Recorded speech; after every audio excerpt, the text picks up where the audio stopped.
Milenio 3, en la cadena SER, con Iker Jiménez.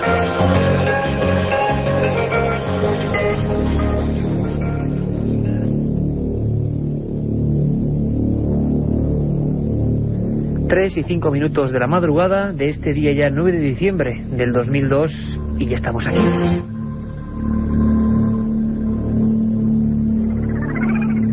Don Carlos Nicolás a los mandos técnicos, que de vez en cuando nos manda una señal de alarma, como comunicándonos de que iba a ser un programa histórico, lleno de cosas, lleno de noticias, de actualidad y a veces de explorar en la historia. Ya sabéis que nos gusta mucho meternos en esos viejos casos que se quedaron ahí sin resolver.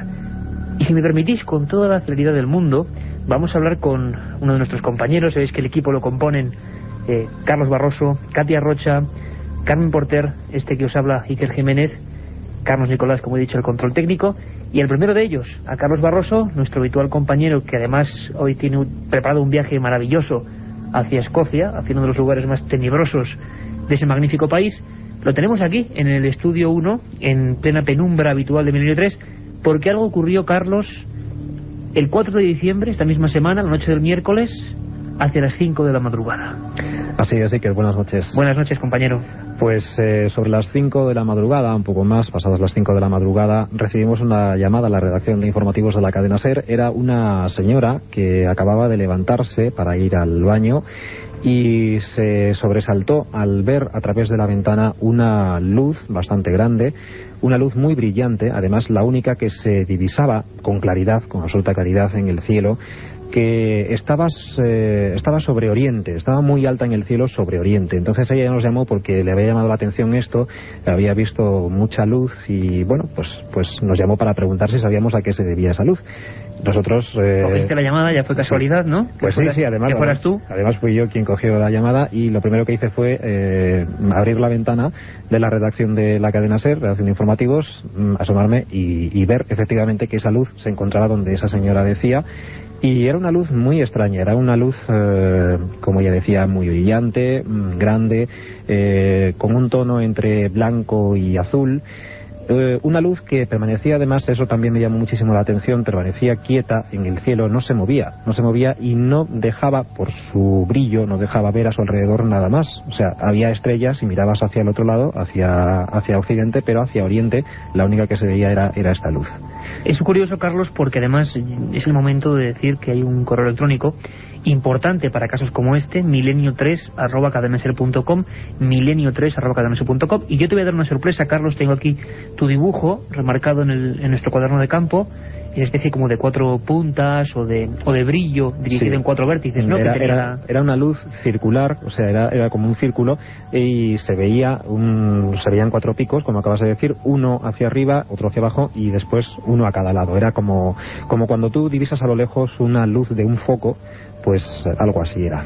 Te voy a dar una sorpresa, Carlos, porque gracias a un montón de amigos, a un montón de colaboradores, y por favor, si habéis visto algo, fue la noche del martes al miércoles, 4 de diciembre, hacia las 5 de la madrugada, escribidnos y darnos todos los datos, porque hemos hecho una investigación, estamos todavía con ella en marcha, muy interesante, probablemente ya una causa natural, como en casi todo, pero es muy bonito y muy interesante de verdad ponernos en marcha con vuestra ayuda. Tengo que lanzar un saludo, y voy a hacerlo, a toda la lista de amigos de Iker Jiménez en internet, compañeros de este programa, todos ellos, que bueno, nos han freído, Carlos, a información. Es una especie de foro paralelo de este programa.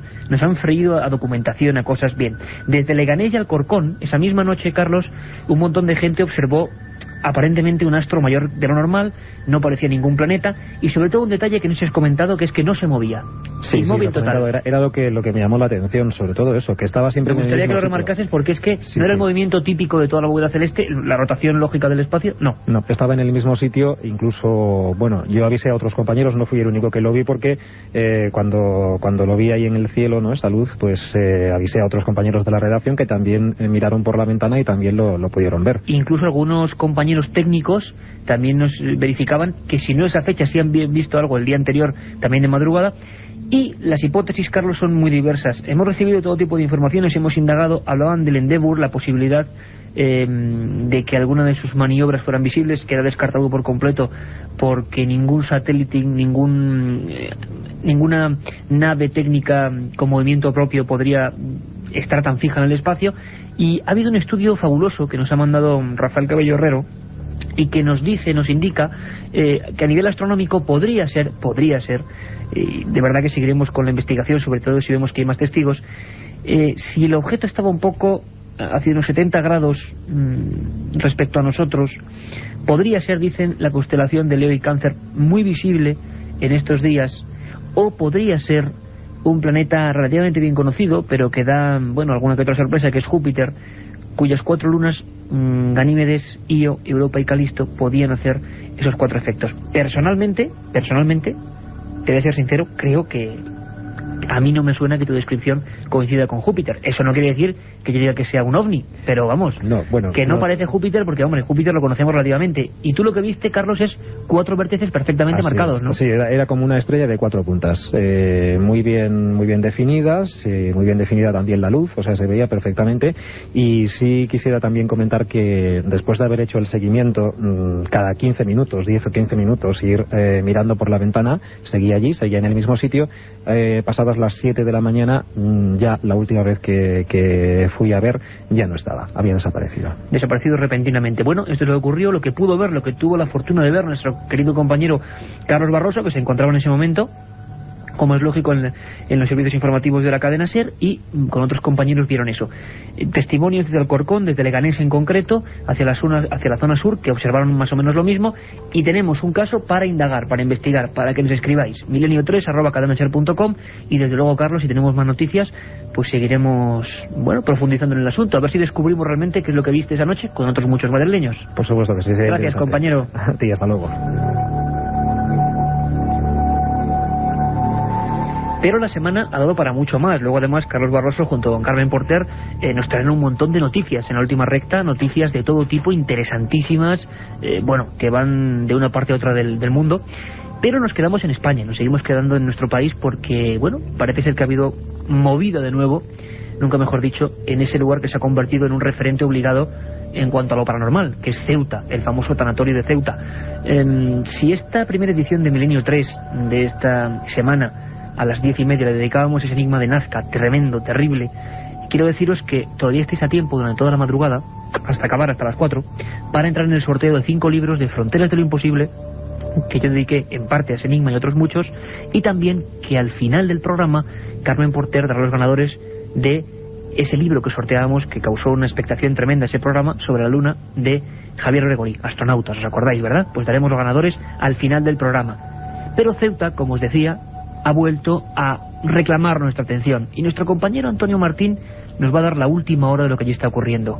Parece ser que nadie se explica aquellos sonidos y que todo lo que ocurrió es mucho más serio de lo que en un principio imaginamos. Todavía no hay solución para los extraños lamentos y sonidos que mantienen en vilo al tanatorio de Ceuta. Los sonidos y las voces que se escucharon en la madrugada del pasado 10 de noviembre en el tanatorio de Ceuta continúan siendo todo un misterio. De momento no se ha encontrado respuesta a la pregunta de dónde procedían los lamentos que escucharon tanto agentes del cuerpo de la policía local como 2 trabajadoras del propio tanatorio.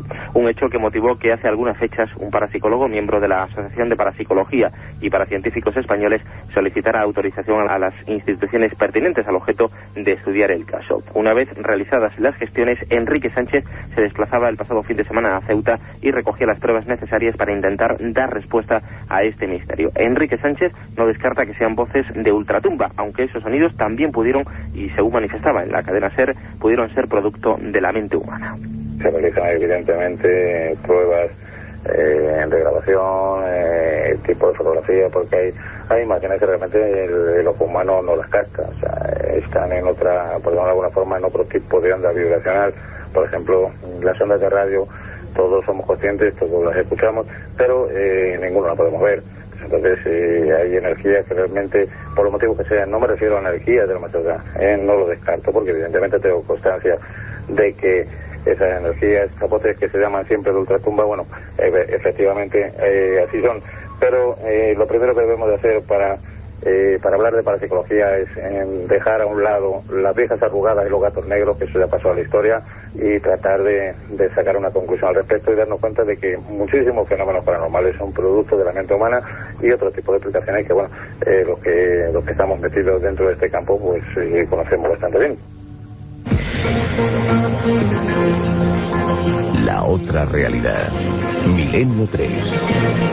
En la cadena SER. La otra realidad. Milenio 3. En la cadena SER.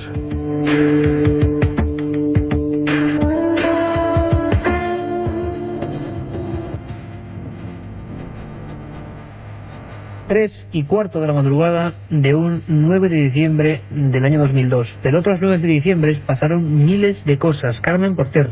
Buenas madrugadas. Buenas madrugadas. Pues tal día como hoy, un 9 de diciembre de 1746, un terremoto en Lima, Perú. Mira, desde ahí hemos hablado esta noche a las 10:30, pero en ese año destruye la mitad de la ciudad y el puerto del Callao. En 1759, Carlos III llega a Madrid, procedente de Nápoles, para hacerse cargo del trono de España. 1854, el Papa Pío IX proclama el dogma de la Inmaculada Concepción de María. En 1904, Real Decreto por el que se crea el Estado Mayor Central del Ejército Español. En 1931 se aprueba la Constitución de la Segunda República en España. 5 años más tarde, en 1936, empieza el racionamiento en Madrid como consecuencia de la Guerra Civil. En 1949, la ONU aprueba la internacionalización de la ciudad de Jerusalén. En 1978, la sonda estadounidense Pioneer Venus II se convierte en la primera que logra posarse con suavidad sobre la superficie del planeta Venus. Y en 1980, Carmen, te interrumpo porque una anécdota que vamos a tratar, típica de las leyendas urbanas y de la conspiración, ¿verdad? Porque ¿qué pasó? En ese año, en 1980, fue asesinado John Lennon. En 1987, la UNESCO declara Patrimonio de la Humanidad a la Gran Muralla China y a la ciudad de Brasilia. Y ya en 1998, paleontólogos sudafricanos anuncian el descubrimiento del esqueleto de un homínido de hace unos 3,6 millones de años en el yacimiento de Sterkfontein, cerca de Johannesburgo. Ese mismo año, la ONU prohíbe la comercialización del genoma humano. Estupendo repaso, Carmen Porter, a una serie de hechos que, bueno, que a veces coinciden, ¿verdad? En el tiempo y el espacio. El 9 de diciembre pasaron cosas bellas, importantes, y otras que son una triste lacra para la humanidad. Y a lo largo de la historia de la humanidad han ocurrido cosas maravillosas, como decía, y piezas que reflejan perfectamente lo sublime de nuestro arte, el misterio también a veces. Hay piezas, ¿verdad?, que nos transportan a un mundo de interrogantes, que parece que cuando las vemos expresan en nosotros mismos una sensación terrible, a veces de desolación. ¿Quién de vosotros, y os hablo directamente a cada uno de vosotros, no se ha estremecido ante una pieza de arqueología auténtica, por ejemplo del arte íbero? ¿Quién no ha sentido cómo se erizaban los cabellos cuando se encontraba frente a un sarcófago, o ante pequeñas cosas que nos demuestran que estuvieron allí en un tiempo lejano? Ahora Nacho Ares, una de nuestras secciones preferidas, nuestro amigo Nacho Ares, director de la revista Arqueología, vuelve con su historia perdida y nos va a hablar de una de las piezas más maravillosas, más llenas de contradicciones, y sobre la que la gente todavía no se pone de acuerdo. Una pieza que es patrimonio de todos nosotros y que sigue en tela de juicio. Vamos con Nacho Ares y su historia perdida.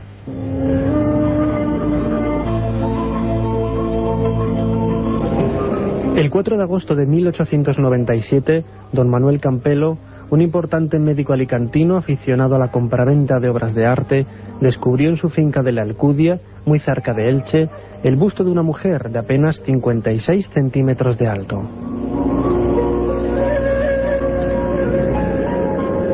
Colocada entre 6 losas verticales de piedra dentro de un estrato de época romana, en la actualidad la conocida como Dama de Elche se data en el siglo V a.C.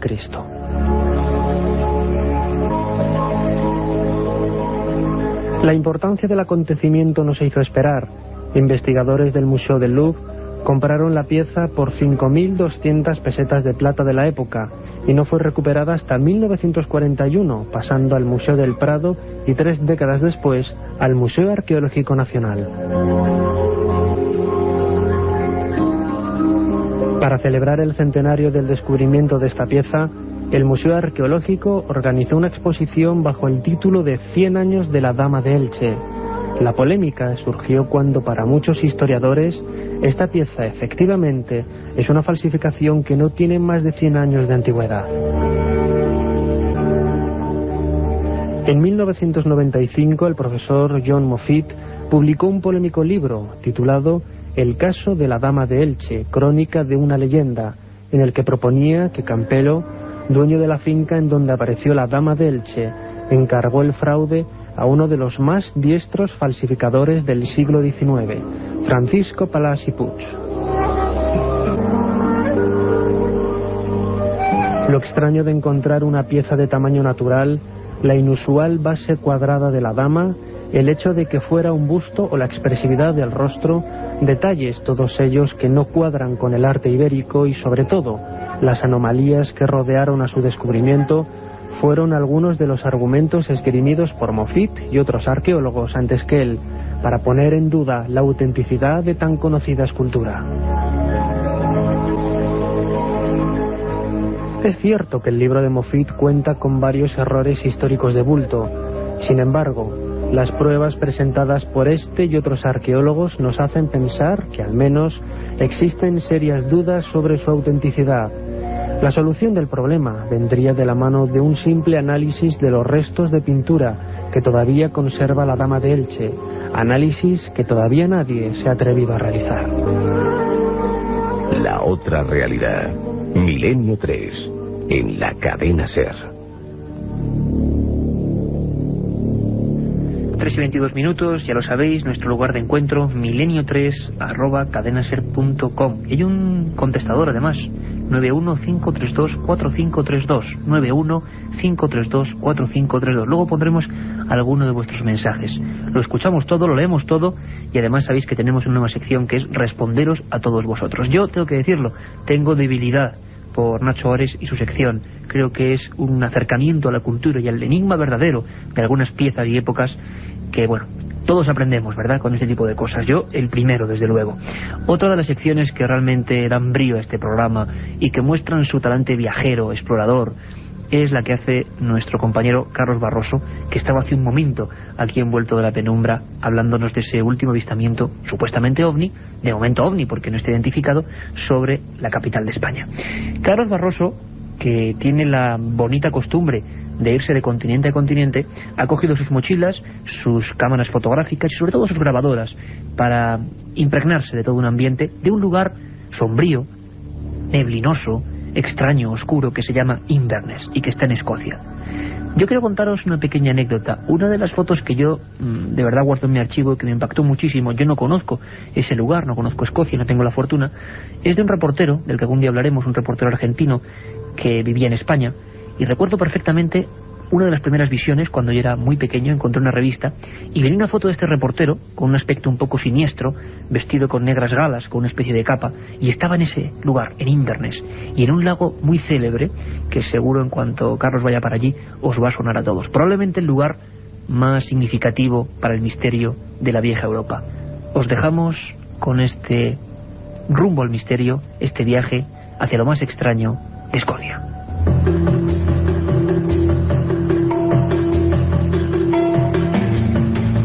Rumbo al misterio.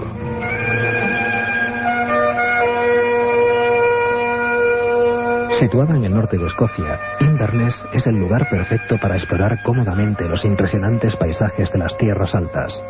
Esta ciudad, una de las más turísticas del Reino Unido, se encuentra en el centro de las Highlands, una región de valles profundos, oscuros lagos y montañas misteriosas donde se dice que habitan seres monstruosos y extraordinarios. El verde de las praderas contrasta con los cobrizos y malvas del brezo que crece en las laderas de los montes. En sus contornos es posible divisar ruinas de románticos castillos y pueblos minúsculos de casas pintadas de blanco. Es el único rastro del ser humano por estas remotas tierras escocesas.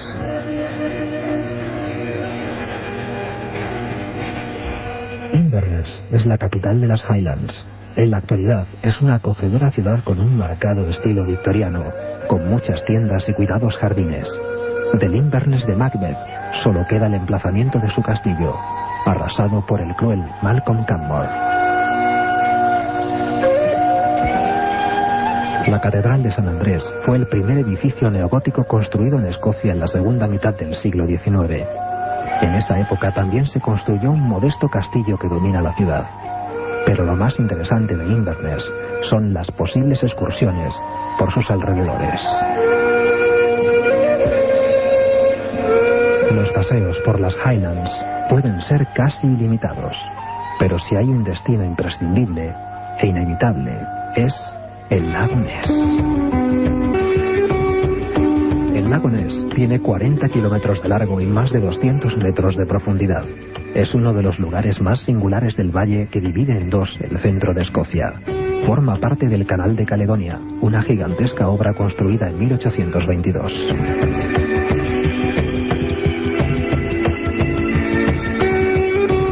Pero no es por eso por lo que el lago Ness ha llegado a conocerse en los 4 puntos cardinales. Su principal atractivo es Nessie, el mítico monstruo, mitad dinosaurio, mitad ballena, que se dice habita en sus aguas y que muchos aseguran haber visto alguna que otra vez. Incluso se ha promulgado una ley que declara a Nessie especie protegida y que considera ilegal agredir a la criatura. Junto al lago Ness se encuentran los restos del castillo de Urquhart, parcialmente destruido por los ingleses en 1692. Dicen los expertos que una de sus torres es el mirador más perfecto para observar a Nessie con total nitidez y tranquilidad.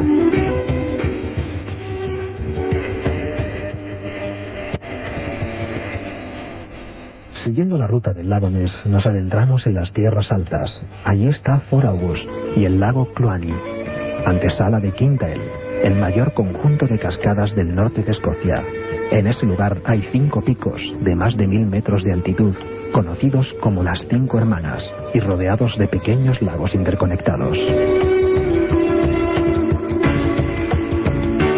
Casi a punto de terminar nuestra ruta y antes de llegar a las últimas estribaciones de la Escocia continental, pasaremos por las cascadas de Glomac, o el paraje Glen Shiel, donde se libraron decisivas batallas entre partidarios de los Hanover y los Estuardo. Al final de ese valle está el lago Duich, con una minúscula isla en cuyo centro se alza el castillo de Eilean Donan, quizás el monumento más fotografiado de las Highlands. Es el punto final a un viaje que nos ha llevado por tierras de misterio y leyenda, donde el tiempo se detiene para que lo imaginario adquiera vida y dimensión propia.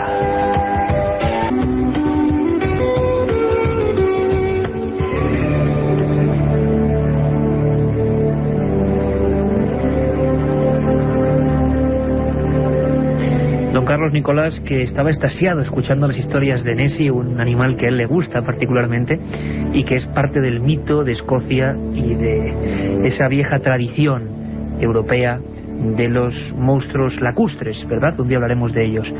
Carlos Barroso, gracias por hacernos viajar. La radio tiene esta magia, ¿eh? Ser capaz de, desde el coche, desde la cama, desde los hospitales, desde las panaderías, factorías, cuarteles, de donde sea, poder sentarnos, cerrar los ojos y viajar a lugares donde, pues bueno, muchos no hemos estado.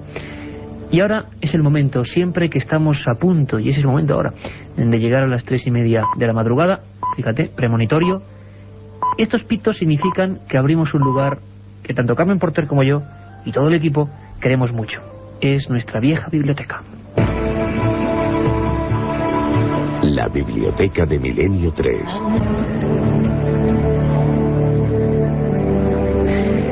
Y Carmen me trae aquí, en mi flanco derecho, un libro que, bueno, yo creo que está recién llegado a todas las librerías, ¿no, Carmen? Pues sí, que eres novedad, y todos nuestros oyentes, si quieren adquirirlo, la pueden encontrar en todas partes. Y además es de un viejo y un buen amigo, ¿verdad? Eso es, sobre todo un buen amigo.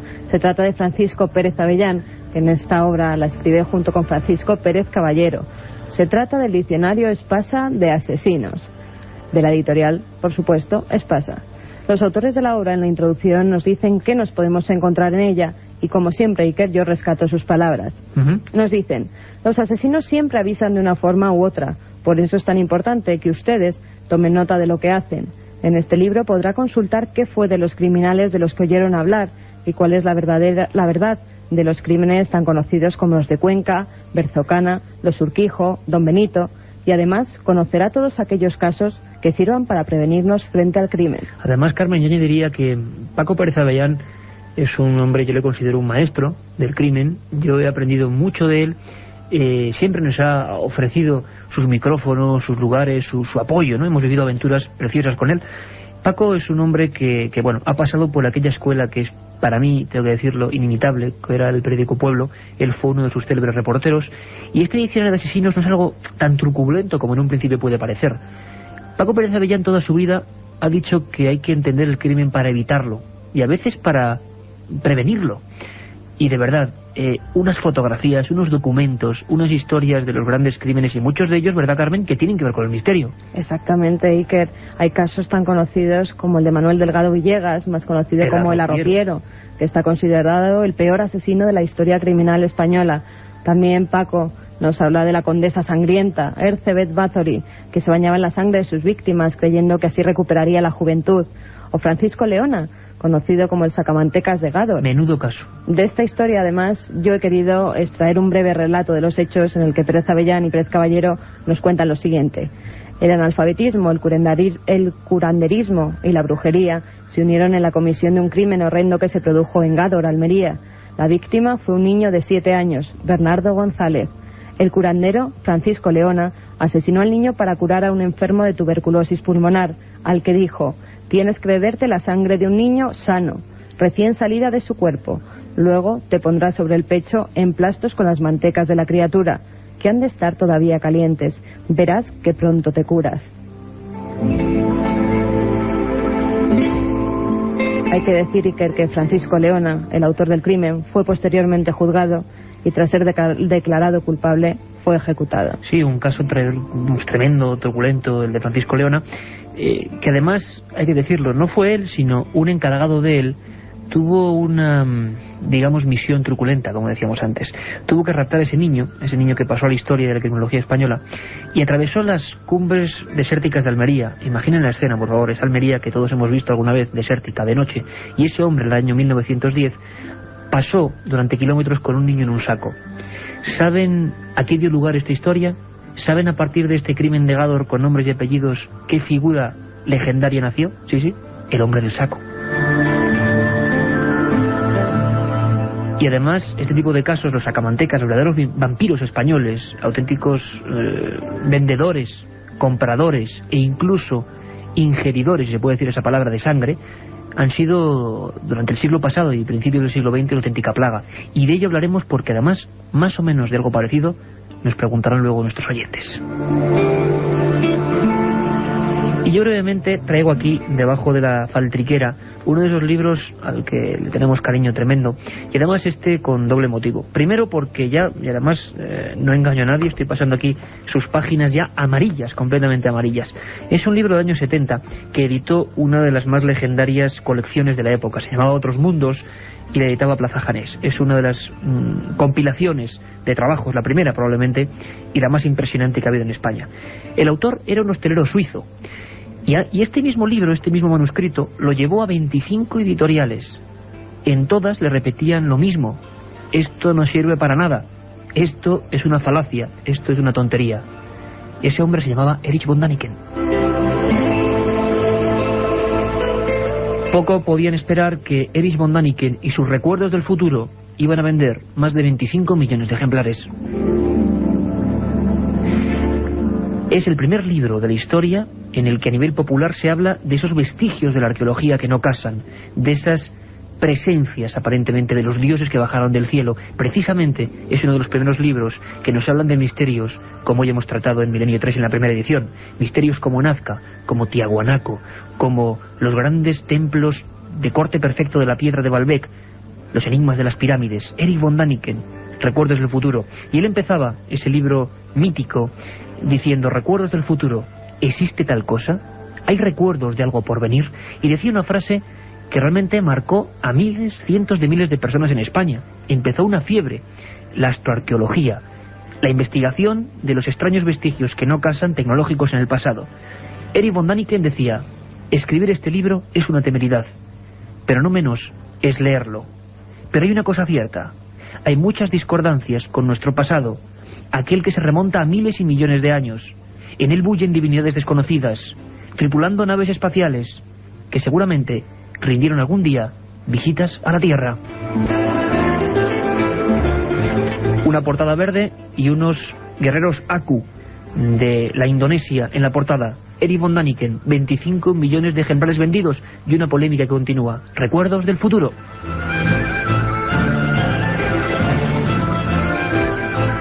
Con esta magnífica música de nuestro bibliotecario personal, Mike Oldfield, todo un lujo, nos vamos con una de las secciones también favoritas de todos vosotros, la que nos trae siempre Katia Rocha, la leyenda urbana. Nos metemos en lo más profundo de nuestros propios miedos. Y la propia Katia me decía, seguro que has oído esta historia y sobre todo si has sido, como es el caso de todo el equipo universitario, y hemos estado en alguna ocasión en alguna residencia. Ya veréis cómo también habéis oído esta macabra historia.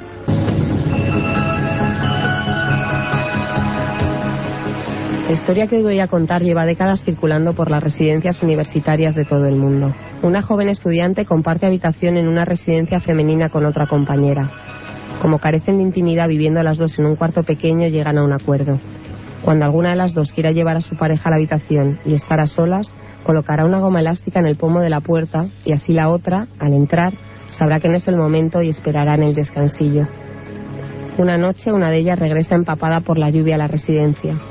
Era muy tarde y sube las escaleras a toda prisa porque desea llegar a su habitación, quitarse la ropa mojada y meterse en la cama arropándose con las mantas. Al llegar a su cuarto, agarra el pomo de la puerta, lo gira y no puede ser, piensa. Hoy no. La goma estaba puesta en el pomo. Su compañera tiene visita y ella no va a ser bien recibida. Con el frío y la humedad de los pasillos de la residencia colándose por su ropa empapada en los huesos, el cansancio de las clases y lo nerviosa que le ponía la oscuridad, decide entrar en la habitación con cuidado, sin encender la luz y no molestar. Gira el pomo sin que apenas suene, desengancha la goma y junto a la puerta se desviste y de puntillas se acerca a su cama metiéndose en ella mientras escucha los susurros y jadeos de los ahora dos compañeros de cuarto. Para dormir, se coloca sus tapones de estudiante y ya se disculpará mañana por la intromisión. Al amanecer se despierta por un agudo sonido procedente de su móvil. Un pitido insistente. Qué raro un mensaje a estas horas. Sin encender la luz para no molestar, acierta a tomar el móvil de su bolso y en el mensaje puede leer: ¿no te alegras de no haber encendido la luz? Desconcertada por el misterioso mensaje, la enciende y mira a la otra cama. Su amiga está estirada con las muñecas y tobillos atados a la cama, un esparadrapo tapándole la boca y el cuerpo abierto en canal. La sangre salpica las paredes y el suelo. De nuevo un pitido procedente del móvil. Un mensaje. ¿Te alegras o no?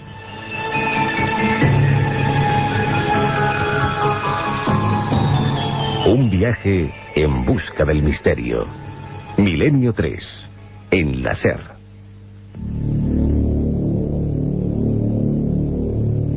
La verdad es que Katia Rocha, como muchas veces, venía truculenta, porque las leyendas urbanas, os empecéis a dar cuenta, ¿verdad? Recibimos muchos mails proponiendo nuevas leyendas, apuntándonos cosas, sugiriendo, diciendo que eso fue verdad.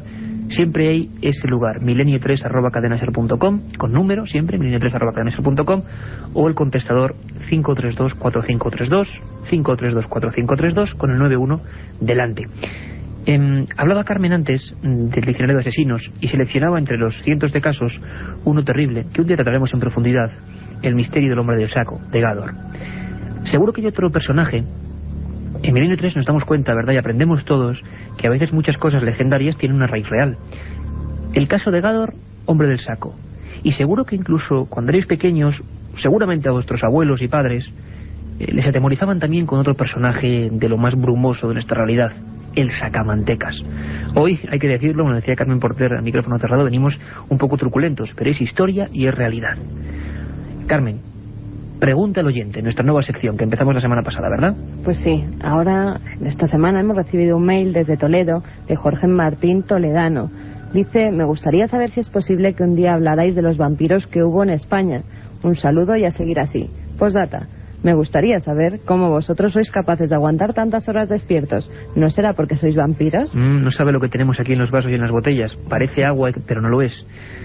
Parece que muchos hace un siglo tenían esa creencia, la creencia de que la sangre curaba, de que la sangre llegaba a vitaminizar e incluso llegaba a provocar una especie de eterna juventud.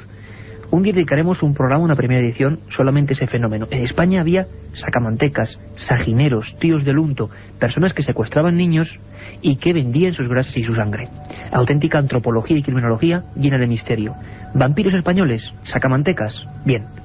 Respondiendo a nuestro compañero Jorge, siempre, una vez a la semana, cogeremos un mail, plantearéis vuestro tema y nosotros respondemos como sabemos o como podemos, con todos los documentos, y nos metemos de lleno en el misterio.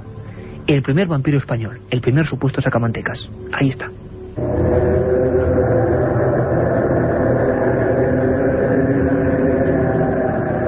Hasta aquel día de marzo de 1870, Juan Díaz de Garayo, apodado el Zurrumbón, con sus 2 metros de altura, su tez oscura por el sol y su cráneo deforme, había sido un hombre pacífico y normal. Pero todo cambió aquella mañana en la que escuchó la llamada del mal. Agazapado en uno de los caminos que se pierden en las llanuras de Álava, esperó a su víctima, una prostituta joven que prestaba sus servicios en los pueblos próximos a la capital. La mujer sintió el miedo en las venas al escuchar una especie de bufido, un grito desgarrado propio de un animal. A los pocos segundos le cerraba el paso, con los brazos en cruz y ojos inflamados, un rostro desencajado que se parecía al del mismísimo diablo. Un afilado cuchillo abrió en canal las tripas de la muchacha, y en ellas hundió la cabeza Díaz de Garayo para beber el líquido rojizo con avidez. Una muerte brutal digna de los sacrificios más remotos de la humanidad. Según declaró en el juicio sumarísimo que se le practicó años después, un ser maligno se había apoderado de su mente y lo empujaba a devorar el alma de los demás. Los demonios que asustaban a Díaz de Garayo no tardaron en regresar. Eran como figuras borrosas, sin cara, que le entraban a través de la piel y lo convertían en un autómata maligno. A los 12 meses, en una planicie solitaria y en pleno día, las colosales manos del asesino se aferraron a un nuevo cuello. Con el paso del tiempo, las visitas del ser misterioso y alucinante, solo vivo en el laberíntico cerebro de Garayo, comenzaron a ser más frecuentes. Todo era como una tremenda pesadilla. Una voz cavernosa se le metía dentro de los oídos y le martillaba con órdenes macabras, empujándole a matar, a masacrar e ingerir hasta la última gota de sangre de individuos cada vez más jóvenes. La última presa tenía solo 13 años.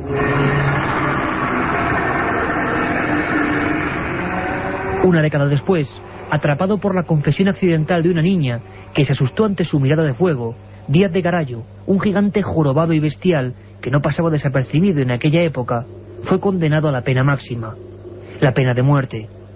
Confesó todas sus fechorías, aterrorizando a los propios funcionarios de policía de aquella pacífica Vitoria del siglo XIX.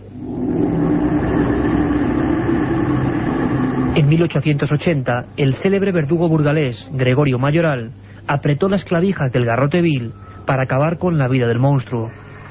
Antes de ser desnucado, se le imputaron 6 asesinatos, pero nunca se encontró un solo resto de los cadáveres. Pudieron ser muchos más, quizá decenas. En el juicio se mantuvo la hipótesis de que podría haber desangrado y devorado a la mayoría, dejándolos como auténticas pieles fantasmagóricas que hubiera hecho desaparecer en un regato del río cercano a su choza, un enclave extraño, repleto de misteriosos grabados prehistóricos. Poco antes de ser ejecutado en el frío patio de la prisión provincial, especialistas forenses trasladados desde diversos puntos de Europa trataron de estudiar la antropometría de su cráneo, una cabeza casi simiesca que para algunos era la viva demostración de la existencia de un ser atávico y brutal, primitivo en grado sumo, cuya mezcla de sangres habían generado, por desgracia, un dramático eslabón perdido.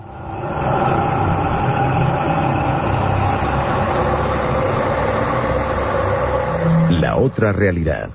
Fenómenos extraños. Misterios sin resolver. Milenio 3. En la SER. Un viaje en busca del misterio. Milenio 3. En la SER.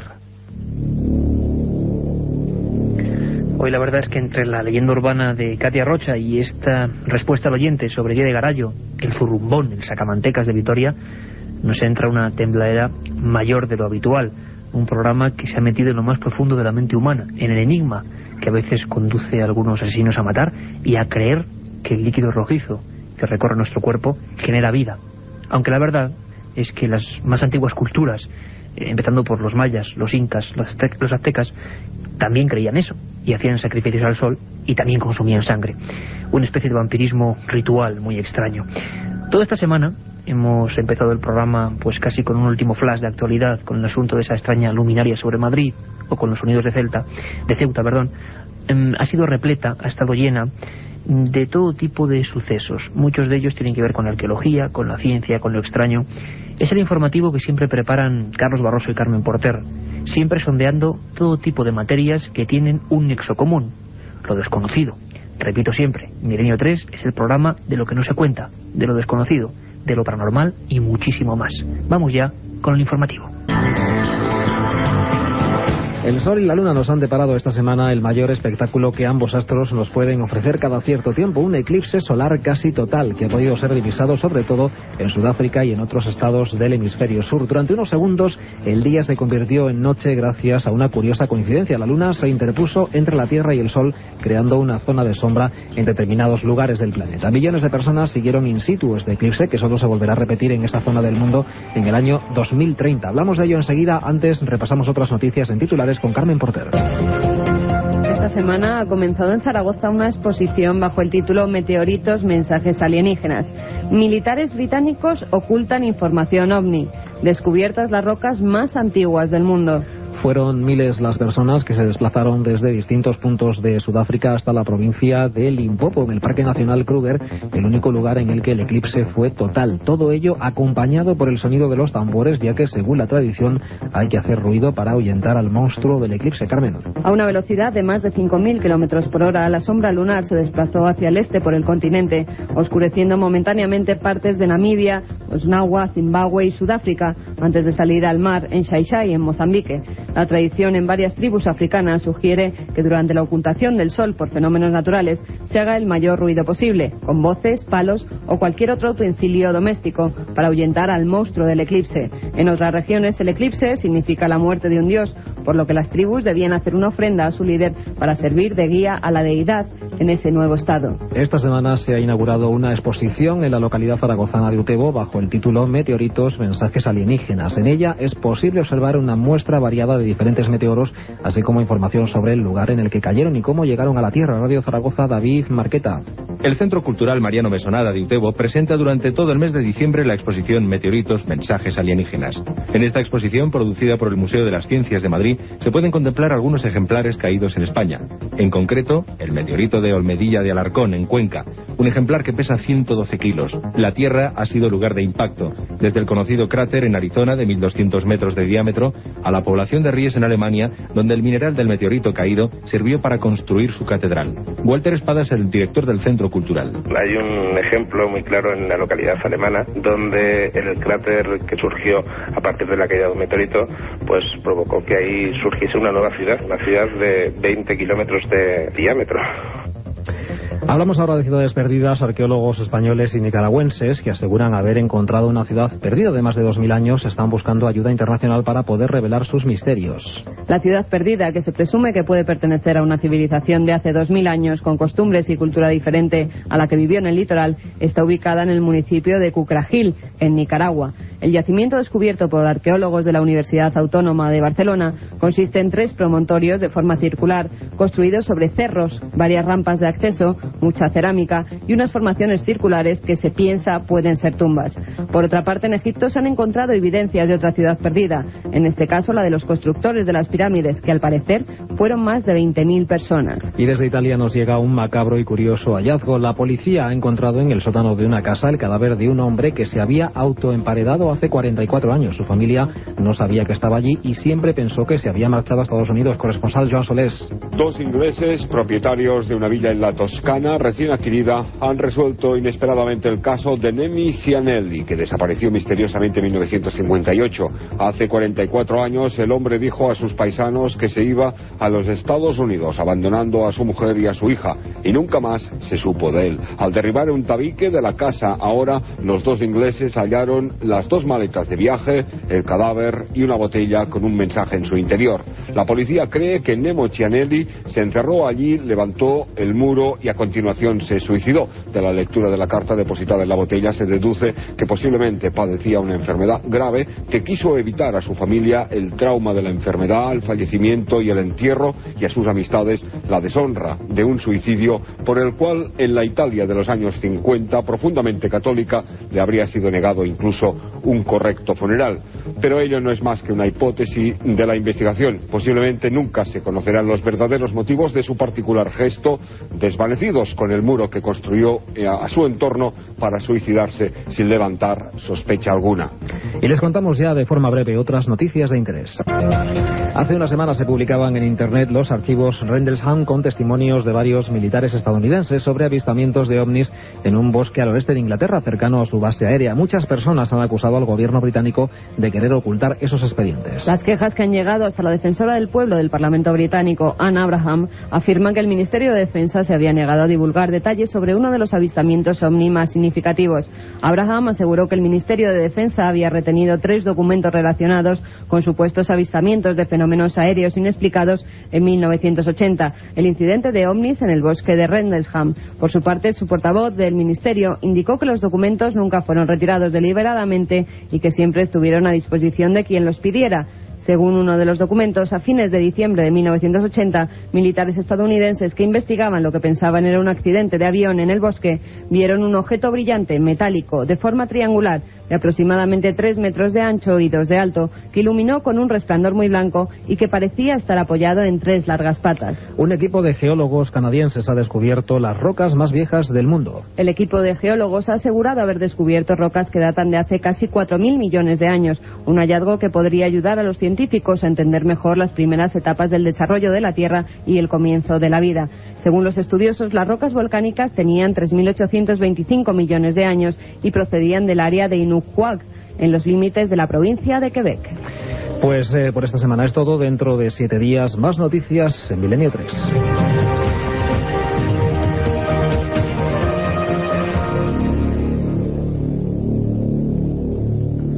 3:54, un aluvión auténtico de correos electrónicos a milenio3@cadenaser.com. Estamos realmente contentos de que, bueno, estéis ahí con nosotros, que nos escribáis y que tengáis la libertad absoluta de contarnos vuestras sugerencias, opiniones. Todo es bien recibido en Milenio 3. Hemos tenido una semana, como decía, de auténtico trajín a través de la red. Carmen Porter.